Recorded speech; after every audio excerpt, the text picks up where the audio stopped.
ನಡುವೆ ನಿಲ್ಲಿಸಿದ್ದ ಬೈಕ್ ಕ್ಷಣಾರ್ಧದಲ್ಲಿ ಕಳವು, ವಾಹನ ಸವಾರರಲ್ಲಿ ಆತಂಕ. ಮೂಡಿಗೆರೆ ಪಟ್ಟಣದಲ್ಲಿ ದ್ವಿಚಕ್ರ ವಾಹನ ಕಳ್ಳತನ ಪ್ರಕರಣಗಳು ಹೆಚ್ಚಾಗುತ್ತಿರುವುದು ವಾಹನ ಸವಾರರ ಆತಂಕಕ್ಕೆ ಕಾರಣವಾಗಿದೆ.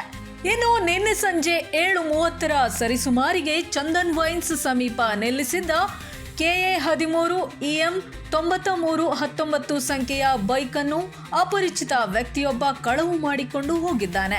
ಕಳ್ಳ ಯಾವುದೇ ಆತಂಕವಿಲ್ಲದೆ ಜನರ ಓಡಾಟವಿದ್ದ ಪ್ರದೇಶದಲ್ಲೇ ಬೈಕ್ ಅನ್ನು ಸುಲಭವಾಗಿ ತೆಗೆದುಕೊಂಡು ಹೋಗುತ್ತಿರುವ ದೃಶ್ಯ ಸಿಸಿ ಕ್ಯಾಮೆರಾದಲ್ಲಿ ದಾಖಲಾಗಿದೆ.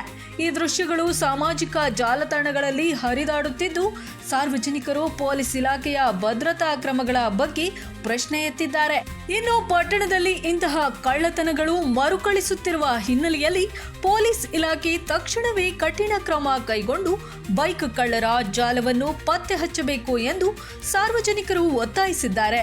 ಕಳುವಾದ KA13 EM 9319 ಸಂಖ್ಯೆಯ ಬೈಕ್ ಬಗ್ಗೆ ಯಾವುದೇ ಮಾಹಿತಿ ದೊರೆತಲ್ಲಿ 9606912393 ಈ ಸಂಖ್ಯೆಗೆ ಸಂಪರ್ಕಿಸುವಂತೆ ವಾಹನದ ಮಾಲೀಕರು ಮನವಿ ಮಾಡಿಕೊಂಡಿದ್ದಾರೆ. ಹೀಗೆ ನೋಡ್ತಾ ಇರಿ ಪಬ್ಲಿಕ್ 18 ನ್ಯೂಸ್ ಡೆಸ್ಕ್ ಮೂಡಿಗೆರೆ.